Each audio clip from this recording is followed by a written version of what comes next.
This happened in October of 2019. I was 25, working as a paralegal in Portland, and I'd been planning this solo camping trip for about 2 months.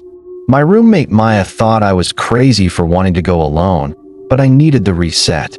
Work had been brutal, and I just wanted a few days where nobody could reach me. I picked a spot in the Gifford-Pinchot National Forest, about 2 hours outside the city. I'd found it through this hiking blog that specialized in lesser-known trails. The post described a primitive campsite near an old fire lookout tower that had been abandoned since the 70s. No facilities, no other campers, just forest. Exactly what I wanted. I got there around 4 o'clock on a Friday afternoon. The trail to the campsite was overgrown in places, and I had to check my GPS twice to make sure I hadn't wandered off course. When I finally found the clearing, I could see the fire tower in the distance, maybe a quarter-mile away through the trees. It looked like something out of a postcard, all rusted metal and peeling paint against the sky. The campsite itself was just a flat area with a stone fire ring that looked like it hadn't been used in years. I set up my tent facing away from the tower because something about it made me uncomfortable, even though I couldn't explain why. Just one of those things. I spent the evening reading by headlamp and eating trail mix. I didn't bother with the fire because I was too tired to deal with gathering wood. Around 9 o'clock, I called it a night and crawled into my sleeping bag. I'm usually a terrible sleeper when I'm camping. Every sound wakes me up, but that night, I slept like I'd been drugged. When I woke up the next morning, my entire body felt heavy, like I'd been sleeping for days instead of hours. I unzipped my tent and immediately noticed my boots were gone. I'd left them right outside the tent flap, and now they were just gone. I thought maybe an animal had dragged them off, so I started looking around the campsite. That's when I saw them. My boots were sitting on top of the stone fire ring, laces tied together in this elaborate knot I definitely hadn't made. And inside each boot was a pine cone, placed there deliberately. I stood there staring at them, trying to come up with some logical explanation. Maybe I'd been sleepwalking? But I've never sleepwalked in my life, and even if I had, why would I tie my boots together like that? I started checking my other gear. My backpack had been moved about 10 feet from where I'd left it, but nothing was missing. My water bottles were lined up in a perfect row next to my tent. My camping chair had been folded and placed on the opposite side of the clearing, even though I distinctly remembered leaving it open. The worst part was finding my phone. I'd left it in my tent, plugged into my portable charger. When I picked it up, I saw that someone had taken about 30 photos while I was asleep. They were all pictures of me sleeping, taken from different angles inside my tent. The timestamps showed they'd been taken between 2 o'clock and 3 o'clock in the morning, one photo every few minutes. My hands started shaking as I scrolled through them. In some of the photos, you could see the shadow of whoever was holding the phone, cast across my sleeping bag by the camera flash. The shadow looked wrong somehow, too tall and stretched out. I should have left right then. But part of me was in complete denial. I kept trying to convince myself there was some explanation, that maybe I'd somehow taken the photos myself without remembering. I decided to hike up to the fire tower, thinking maybe I'd get cell service from higher up and could call someone. The trail was steeper than it looked, and by the time I reached the base of the tower, I was breathing hard. The tower door was padlocked, but the padlock was hanging open. I pushed the door, and it swung inward with this horrible creaking sound. Inside, there was a metal staircase spiraling up into darkness. I should have turned around. Instead, I started climbing. The stairs were rusted, and some of them were missing entirely. I had to be really careful about where I put my feet. About halfway up, I found a sleeping bag spread out on one of the landings. It looked relatively new, and there was a camping stove next to it with a half-full propane canister. Someone was living up here. I kept climbing until I reached the top. The observation room was small, maybe 10 feet by 10 feet, with windows on all sides. Most of the glass was broken or missing. There was more camping gear scattered around, and on one wall, someone had taped up dozens of photographs. They were all of different campers. Different people, different campsites, but the same setup. Photos of people sleeping in their tents, taken from inside. Some of the photos looked years old based on the clothing and gear. There must have been over 100 pictures. I found mine taped up in the corner. All 30 of them, printed out and arranged in a grid. Below them, someone had written the date in black marker. Yesterday's date. I heard footsteps on the stairs below me. Heavy, deliberate footsteps, getting closer. I looked around frantically for another way down, but there was nothing. Just the windows and a 30-foot drop to the ground. The footsteps stopped just below the observation room. I could hear breathing, slow and steady. I grabbed my phone and opened the camera, holding it up like I was going to take a picture, and said in the loudest voice I could manage that I was live streaming and people knew where I was. The breathing stopped. Then the footsteps started again, going back down. I waited until I couldn't hear them anymore. Then I climbed down as fast as I could without falling. I ran the entire way back to my campsite, threw everything into my backpack without bothering to pack it properly, and hiked back to my car. I drove straight to the nearest town and went to the police station. I showed them the photos on my phone and told them everything. They said they'd send someone to check it out, and I gave them the exact coordinates. I never heard back from them. I tried calling a few times, but they kept saying the investigation was ongoing. That was over 4 years ago. I still camp sometimes, but never alone and never anywhere that remote. I deleted those photos from my phone, but I still see them sometimes when I close my eyes. That shadow on my sleeping bag. I don't like thinking about what would have happened if I'd stayed a second night.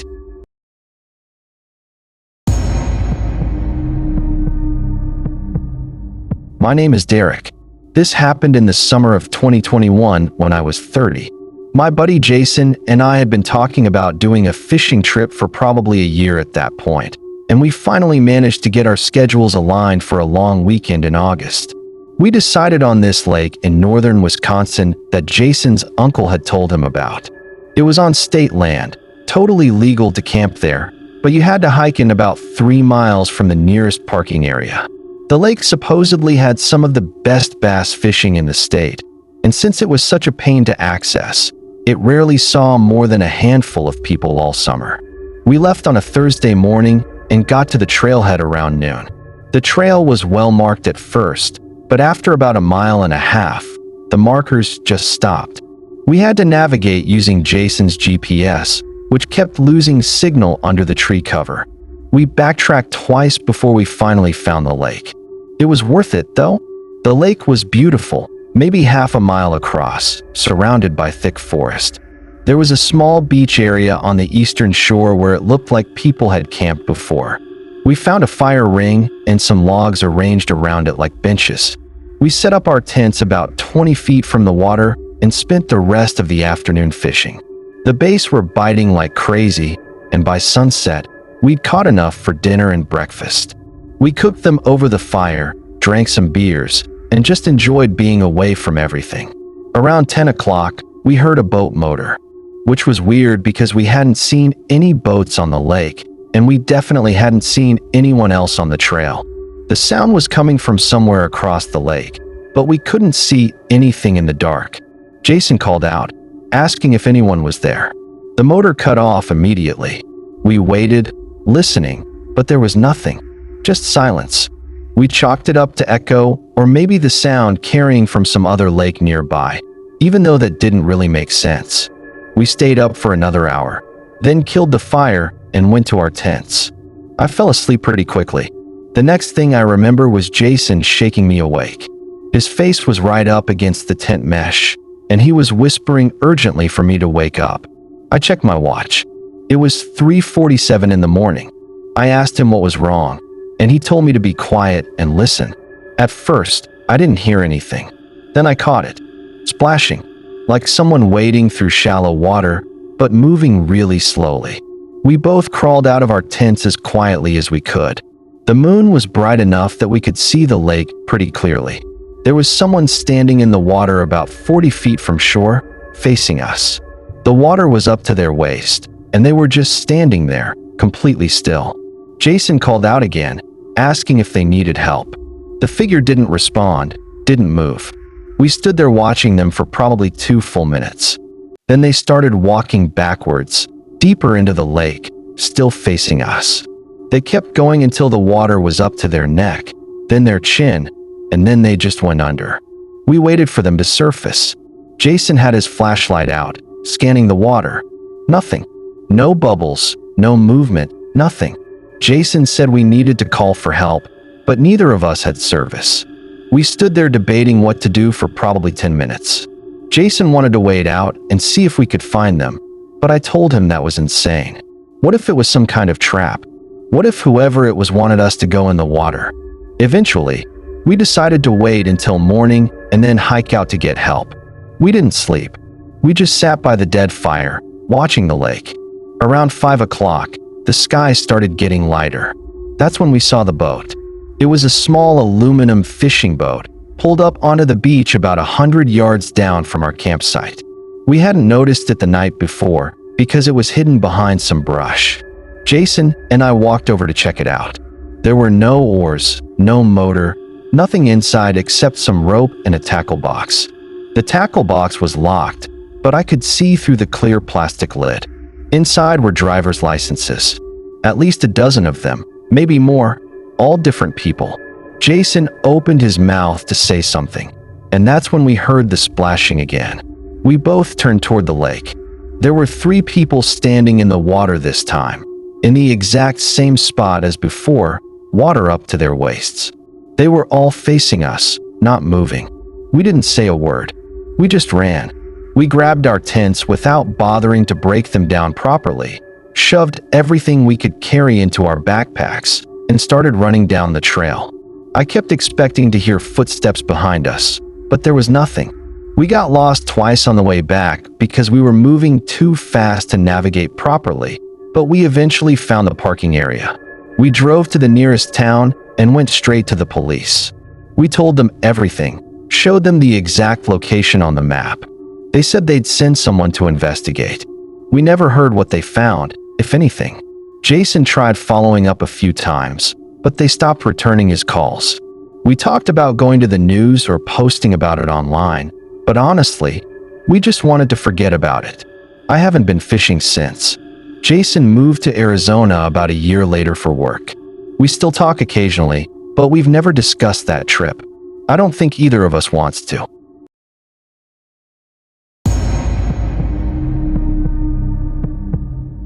This was in March of 2023. I was 33, recently separated from my wife, and living in a studio apartment in Albuquerque that was basically a box with a hot plate. I needed to get out of the city for a while, clear my head, figure out what I was doing with my life. I'd grown up camping with my dad in New Mexico, so I knew the terrain pretty well. I decided on the Gila Wilderness, specifically this area near some old cliff dwellings that tourists don't really visit. It's about a 4-hour drive from Albuquerque, and the last hour is on dirt roads that most people don't want to deal with. I left on a Tuesday morning, took the day off work without telling anyone where I was going. My ex had been calling me constantly, and I just needed to be somewhere she couldn't reach me. I brought enough supplies for 4 or 5 days, my camping gear, and a satellite phone I'd borrowed from a coworker, just in case. The drive out was fine until the last stretch. The dirt road was worse than I remembered, full of ruts and washouts from the winter rains. I almost turned back twice, but I kept going. I parked at the end of the road where the trail started and hiked in about 2 miles to the cliff dwellings. They're not the famous ones tourists go to. These are smaller, harder to reach, and most people don't even know they exist. The Park Service doesn't maintain them or anything. They're just there, these ancient structures built into the rock face, slowly crumbling back into the desert. I set up my tent in a clearing about 50 yards from the dwellings. I could see them from my campsite, these dark openings in the cliff, like empty eye sockets. I'd been there before, years ago with my dad, and they hadn't bothered me then. But sitting there alone as the sun went down, they made me uneasy. I made dinner on my camp stove and tried to read, but I couldn't focus. I kept glancing over at the cliff dwellings. Around 8 o'clock, I decided to walk over and take a closer look, just to prove to myself there was nothing to be scared of. I climbed up the rocky slope to the first dwelling. It was just a small room carved into the rock, maybe 8 feet deep. The walls were blackened from ancient fires, and there were some pictographs I couldn't decipher. Nothing unusual. I was about to leave when I noticed something in the back corner. A backpack. A modern backpack, the kind you'd buy at REI. I walked over and picked it up. It was heavy, and when I opened it, I found it was full of supplies. Canned food, water bottles, a first aid kit, spare clothes. Everything was arranged neatly, like someone had organized it carefully. There was a wallet in one of the side pockets. I opened it and found a driver's license. The name was Michael Torres, age 41, from Santa Fe. The license had expired 3 years ago. I put everything back and left the dwelling, my heart pounding. Someone was either living up here, or they'd left their gear and planned to come back. Either way, I didn't want to be there when they did. I climbed back down to my campsite and stood there trying to decide what to do. I should have left right then, but it was getting dark, and I didn't want to try navigating that dirt road in the dark. I decided I'd wait until morning.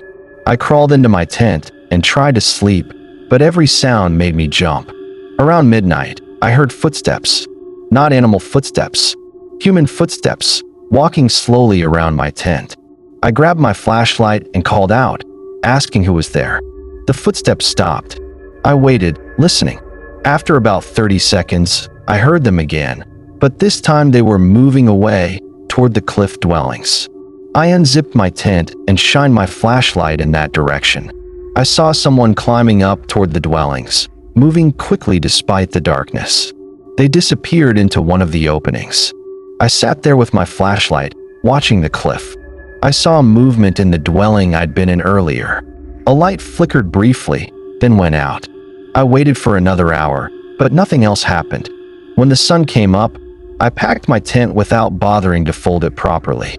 I was throwing everything into my backpack when I noticed something hanging from a tree branch near my campsite. It was a water bottle. My water bottle, the one I'd left inside my tent. It was hanging by a piece of rope, about 7 feet off the ground, slowly spinning. I didn't touch it. I just grabbed my stuff and started hiking back to my car as fast as I could. When I got there, I found that all 4 of my tires had been slashed. Not just punctured, slashed, like someone had taken a knife and cut deep gashes into the sidewalls. I pulled out the satellite phone and called the park service. I told them where I was and what had happened. They said they'd send someone, but it would be at least 3 hours. I sat in my locked car, watching the trail, waiting. The ranger who showed up was this older guy named Bill. He examined my tires, asked me some questions about what I'd seen. When I told him about the backpack in the dwelling, he got really quiet. He radioed for backup and told me to stay in the vehicle. 2 more rangers showed up about an hour later. They hiked up to the dwellings while Bill stayed with me. They were gone for about 45 minutes. When they came back, one of them was carrying the backpack I'd found. They wouldn't tell me what they'd discovered up there. They arranged for my car to be towed and drove me back to town. I tried asking questions, but they just said it was part of an ongoing investigation and they'd be in touch. That was almost 2 years ago. Nobody ever contacted me. I tried looking up Michael Torres from Santa Fe, but I couldn't find anything. I don't know if that was even his real name or if he's still out there. I sold my camping gear a few months later. I don't think I'll ever go back.